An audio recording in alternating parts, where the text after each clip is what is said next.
গৃহ প্রাঙ্গণে ভবন শিখি পাখা মেলে নেচে বেড়াচ্ছে অতি মুক্তলতার পাশে পাশে। কাল রাত্রে প্রমোদ গৃহে যে জাতিপুষ্পের সুগন্ধি মাল্য ব্যবহৃত হয়েছিল সেটা বাতায়ন বলভিতে প্রলম্বিত, বোধহয় পরিত্যক্ত, আর সেটির কি দরকার। অতি মুক্তলতার ফাঁকে ফাঁকে দূরের নীল শৈলশ্রেণীর তুষার মুকুট চোখে পড়ে। মাসটা চৈত্র, কিন্তু বেশ শীত। সুন্দরী ভদ্রা প্রাঙ্গণ উত্তীর্ণ হয়ে বহির্ঘরের কাছে এসে তরুণ স্বামীর দিকে অপাঙ্গ দৃষ্টিতে চেয়ে বললেন, লও তুমি, কখন আসবে বলে যাও। নন্দকে অত্যন্ত অনিচ্ছায় যেতে হচ্ছে গৃহ ছেড়ে। তিনি যেতে আদেও ইচ্ছুক নন। নবপরিণীতা সুন্দরী বধূ প্রাসাদ অলিন্দে আলুলায়িত কুন্তল অবস্থায় দণ্ডায়মানা। শাক্য বংশের প্রাসাদ একাই যেন আলো করেছে এই প্রভাতকালে। নবোদিত সূর্যের আলো ম্লান হয়েছে না ওর মুখের সব প্রেম চাহনির আলোয়? রাজকুমার নন্দ একবার চারিদিকে চেয়ে দেখলেন, উপায় নেই, যেতেই হবে। কাল জ্যেষ্ঠ ভ্রাতা ভগবান জিন তথাগত ন্যাগ্রধারাম বিহার থেকে শাক্যদের প্রাসাদের কনিষ্ঠ নন্দের আলোয় ভিক্ষা করতে এসেছিলেন। দাদা কতকাল পরে আবার শাক্যদের প্রাসাদ আলো করেছেন ফিরে এসে। মহাপ্রজাপতি গৌতমী যদিও নন্দকে অঙ্কে পেয়েছিলেন প্রৌঢ় বয়সে, তবুও শাক্য কুলগৌরব ভগবান বুদ্ধকে তিনিই মানুষ করেছিলেন তাঁর মাতার মৃত্যুর পর থেকে। কুমার সিদ্ধার্থ গৃহত্যাগ করে যাওয়ার পরে তাঁর দুঃখের সীমা ছিল না। নন্দকে কোলে পেয়েছিলেন, তা নইলে বাঁচতেই পারতেন না। সুন্দর, সুঠাম, সুশীল নন্দ, তার চোখের পুতুল, তার কতদিনের স্বপ্ন। মহাপ্রজাপতি গৌতমীর কৈশোরকালের নাম ছিল মায়া। যখন তিনি প্রথমে শাক্য রাজপ্রাসাদে নববধূরূপে আসেন, তার আগেই তার কনিষ্ঠা ভগিনী মহামায়ার বিবাহ হয়েছিল এখানে। যখন মহামায়ার কোনো পুত্র সন্তান হলো না অনেক দিন পর্যন্ত, তখন প্রজারা রাজা শুদ্ধোদনকে পুনরায় বিবাহ দিলেন মহামায়ার বড় দিদি মায়ার সঙ্গে। তারপর মায়ার কোলে এলেন সিদ্ধার্থ। তার কতদিন পরে মায়া পেলেন আয়ুষ্মন নন্দকে নিজের ক্রোড়ে। সেই নন্দ কপিলাবস্তু নগরীর সমাজস্থান, চতুষ্পথ, হট্ট, ক্রীড়াস্থান অন্ধকার করে যেদিন রাজকুমার সিদ্ধার্থ গভীর নিশীথে গৃহত্যাগ করে চলে গেলেন, সেদিন এই নন্দই ছিলেন রাজা শুদ্ধোদনের ও মায়ার একমাত্র ভরসা। নন্দ তখন বালক। দাদা গৃহত্যাগ করাতে তিনি কেঁদে আকুল হয়েছিলেন। বড় ভালোবাসতেন তিনি দাদাকে। কপিলাবস্তুর রাজভবন, প্রাচীর, গোপুর ও চত্বর হাহাকারে ভরে গিয়েছিল সেদিন। ইতিমধ্যে আয়ুষ্মন রাজকুমার নন্দ যৌবন অবস্থায় উপনীত হয়েছেন। জ্যেষ্ঠের গুণগান ও যশ সৌরভ সুদূর কাশী রাজগৃহ ও পাটলিপুত্র থেকে বাতাসে বহন করে এনেছে কপিলাবস্তুর চতুষ্পথে। ভগবান জিন দেবতা তিনি মহাবাণী প্রচার করেছেন দিকে দিকে। রাজগৃহের নৃপতি ও শ্রেষ্ঠীদের শিরভূষণ তাঁর সেই দাদার পদপ্রান্তে আনমিত হয়েছে, এই কথাও কত লোকের মুখে মুখে এসে পৌঁছেছে এখানে। কত কাল পরে সেই তাঁর দাদা প্রত্যাগমন করেছেন কপিলাবস্তুতে। আজ কত আনন্দের দিন শাক্যকুলের। অবশ্য তিনি প্রাসাদে আসেননি, ন্যাগ্রধারাম বিহারে শিষ্য পরিবৃত হয়ে বাস করছেন। কাল সন্ধ্যায় এসেছিলেন কনিষ্ঠ ভ্রাতা আয়ুষ্মন নন্দের আলোয় ভিক্ষা করতে। ভ্রাতৃবধূ কল্যাণী ভদ্রা অত্যন্ত আদর করে তাকে অন্ন পরিবেশন করেছিলেন, অতি সুস্বাদু অন্ন। যাবার সময় অনেকগুলো সুপক্ক ফল দিয়েছিলেন সঙ্গে নিয়ে যাওয়ার জন্যে। ভগবান তথাগত কনিষ্ঠকে আদেশ করে গেলেন, এই ফলগুলি তুমি কাল নিশ্চয়ই সকাল করে আমার কাছে নিয়ে আসবে। তুমি নিজে এসো, অন্য কারো হাতে পাঠিও না, কেমন? তাই আজ রাজকুমার নন্দ এই ফলগুলি একটি থালায় প্রস্তুত আধারে রক্ষা করে আধারটি হাতে ঝুলি নিয়ে চললেন। সুন্দরী ভদ্রাকে ছেড়ে নন্দ একদণ্ড থাকতে পারেন না কোথাও। মাত্র সম্বৎসর অতীত হয়েছে নন্দ বিবাহ করেছেন। নবপরিণীতা কিশোরী পত্নীকে চোখের আড়াল করার সাধ্য নেই নন্দের। দুজনে মিলে একসঙ্গে অঞ্জন, অভ্যঞ্জন, স্নান, গাত্র সংবাহন, আমিষ ও মধু সেবন, চিত্রকর্ম, মাল্যধারণ, ছন্দন, অনুলেপন এই সব চলেছে। এই কয়েকদিনের প্রতিদিনই নন্দ জ্যেষ্ঠ ভ্রাতা মহাগুরু ভগবান তথাগত জিনকে দর্শন করতে গিয়েছেন, কিন্তু না, বেশিক্ষণ থাকতে পারেননি। সর্বদা ভদ্রার মুখ মনে পড়ে। সমস্ত জগতের মধ্যে ওই একখানি সুন্দর মুখ গড়েছিলেন বিধাতা পুরুষ। ওই একখানি রূপের মধ্যে সারা পৃথিবীর রূপের মঞ্জুষা। ওকে বলে বোঝাতে হয় না। ফুটন্ত ফুলের মতো ওর বাণী ও রূপের মধ্যেই মুখর হয়ে উঠেছে দিনরাত। ভগবান জিন বলতেন, নন্দ, এখনই যাবে? সলজ্জ শিরকম্পনের সঙ্গে নন্দ বলতেন, হ্যাঁ দাদা। বেশ, যাও। গল্পমালা কাজ অফিসিয়ালের আজকের বিশেষ নিবেদন বিভূতিভূষণ বন্দ্যোপাধ্যায় রচিত শেষ লেখা প্রথম পর্ব। গল্প পাঠে শুভ্র নীল। Stay tuned.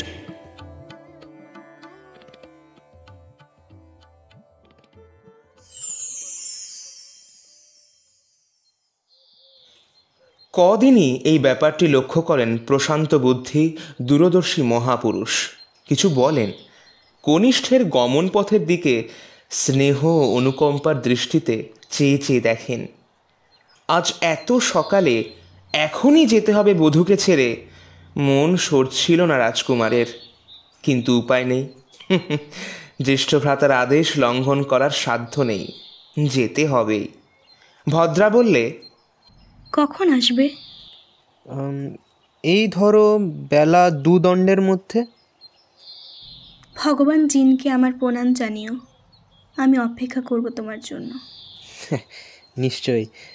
একসঙ্গে অন্নভোজন করব কিন্তু ফিরে এসে, স্নান ও কেলিও। ভদ্রার বিশাল নয়ন দুটি কৌতুকে উজ্জ্বল হয়ে উঠল। হাততালি দিতে দিতে বললে, খুব ভালো, খুব ভালো। শীঘ্রই এসো আয়ুষ্মান, অপেক্ষা করব তোমার জন্য। একটা পেচক কর্কশ রবে হর্মের উপর দিয়ে উড়ে গেল কি? নন্দ বা ভদ্রা কেউ শুনতে পেলেন না সে রব। সুখী নন্দ, সুমনা ভদ্রা।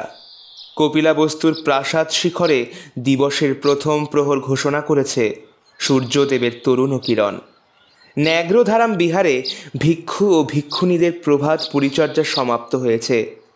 ভগবান জিন আজ যেন আগ্রহের দৃষ্টিতে বারবার চাইছেন পথের দিকে। একজন ভিক্ষুকে বললেন, আবুস, রাত্রে ভালো ঘুম হয়নি গো। কেন? এ স্থানে কীটের বড্ড উপদ্রব। একমাত্র সুবচল রস আমাকে দিও তো পানের জন্যে, নতুবা অনিদ্রা হেতু শিরঃপীড়া শুরু হবে। আচ্ছা, আপনার যেমন আজ্ঞা। এমন সময় বিনীত হাস্যমুখে রাজকুমার নন্দ জ্যেষ্ঠের চরণ বন্দনা করে ফলপূর্ণ করকটি তাঁর সামনে স্থাপন করলেন। ভগবান জিন কনিষ্ঠের মুখের দিকে চেয়ে জিজ্ঞাসা করলেন, কি হে নন্দ, শরীর ভালো? হ্যাঁ হ্যাঁ দাদা। ফলপূর্ণ করকটি কি খুব ভারী? আগে না না, একদম ভারী না। ওই ভারটি স্বচ্ছন্দে বহন করলে কেন বলো তো? অন্য কারো জন্যে কি বহন করতে? না না ভন্তে। এ কথা কি সত্যি? হ্যাঁ ভন্তে, এ কথা সত্যি। তবে এখন কেন বহন করলে ওটি? আসলে সত্যি কথা বলতে কি, ভগবান আপনাকে খুব ভালোবাসি। আপনার কর্মে আমার আনন্দ, কষ্ট হবে কেন? রাজকুমার নন্দ আরও কিছুক্ষণ পূজনীয় জ্যেষ্ঠ ভ্রাতার সঙ্গে কথাবার্তা বললেন। বিহারের এদিকে ওদিকে গেলেন। এদিকে মন ছটফট করছিল, বেশিক্ষণ আর থাকা চলে না। চক্ষু লজ্জার খাতিরে আরও অর্ধদণ্ড এদিক ওদিক করতে হলো। তারপর ভগবান জিনের চরণস্পর্শ ও প্রদক্ষিণ করে বিদায় প্রার্থনা করলেন। হায় রে, তখন তিনি জানতেন না যে বাজ পাখির কবলগত তিনি। বুদ্ধদেব কনিষ্ঠের দিকে জিজ্ঞাসু দৃষ্টিতে চেয়ে বললেন, কোথায় যাবে নন্দ? আগে গৃহে যেতাম।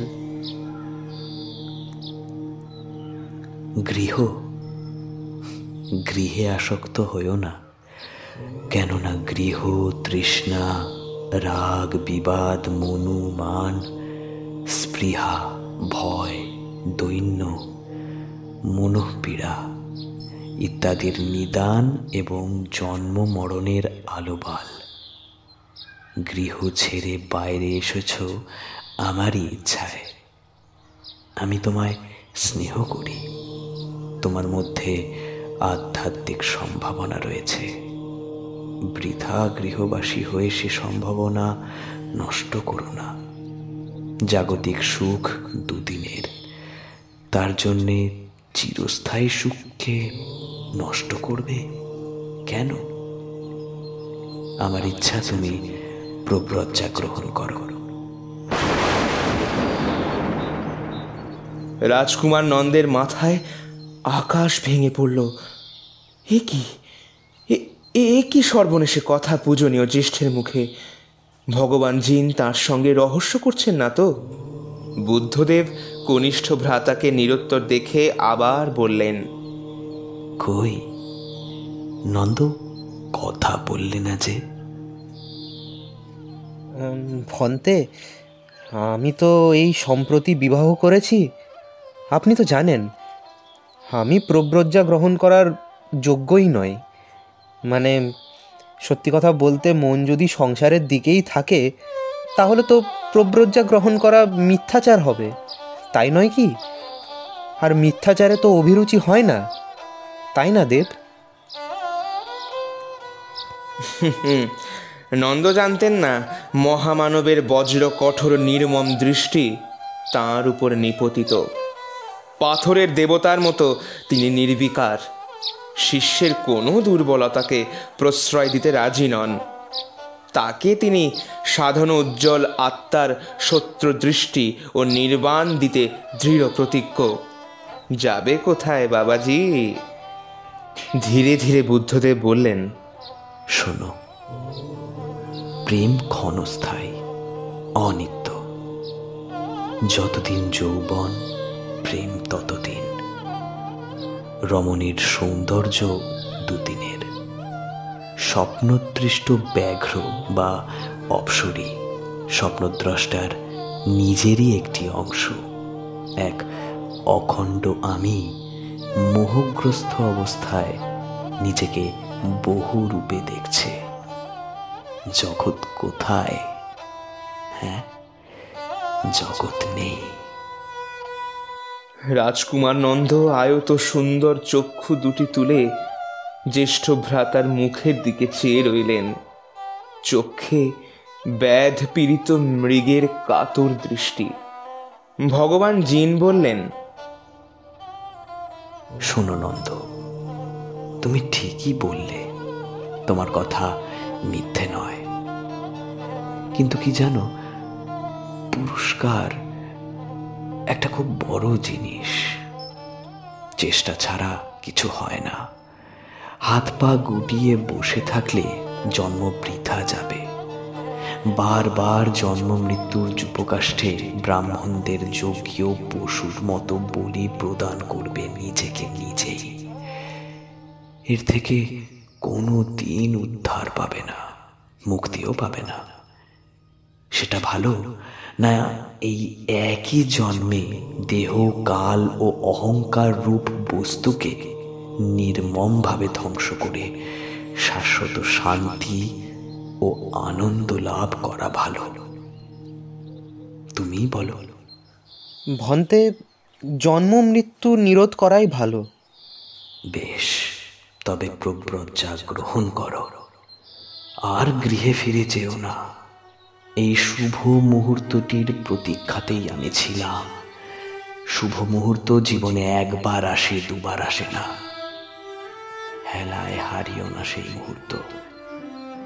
যখন সত্যে প্রতিষ্ঠিত হবে তখন দেখবে সংসার সুখ তার কাছে অতি তুচ্ছ।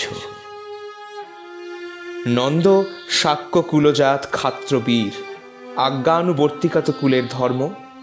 বীরের মতোই তিনি জ্যেষ্ঠ ভ্রাতার আদেশে তরুণী পত্নী প্রেমময়ী ভদ্রাকে মন থেকে মুছে ফেলে মাথা নিচু করে ঈষৎ হেসে বললেন, আপনি যা বলেন। প্রব্রজ্জা গ্রহণ করবে? আপনি যা বলেন। আজই মস্তক মুন্ডন করে প্রব্রজ্জা গ্রহণ করো। আর একটি কাজ করতে হবে, বড় কঠিন কাজ। আদেশ করুন। ভিক্ষা পাত্র হাতে নিয়ে ভিক্ষা করতে যেতে হবে তোমার জননী ও পত্নীর কাছে আজই। আচ্ছা, যথা আজ্ঞা জ্যেষ্ঠ। গল্প বলা কাজ অফিসিয়ালে আজ আপনারা শুনলেন বিভূতিভূষণ বন্দ্যোপাধ্যায় রচিত গল্প শেষ লেখা। গল্প পাঠে ছিল শুভ্রনীল। গল্পের সূত্রধার এবং গৌতম বুদ্ধের ভূমিকায় আমি অভিক। নন্দর ভূমিকায় প্রবাল, ভদ্রা ঐশী। সাউন্ডস্কেপ ডিজাইন করেছে আমি, অভিক এবং প্রবাল। পোস্টার ডিজাইন চিত্রিতা এবং ব্রতপ্রিয়া। আগামী সপ্তাহে আমরা আবারও নিয়ে আসব শেষ লেখার দ্বিতীয় পর্ব। Till then, stay tuned.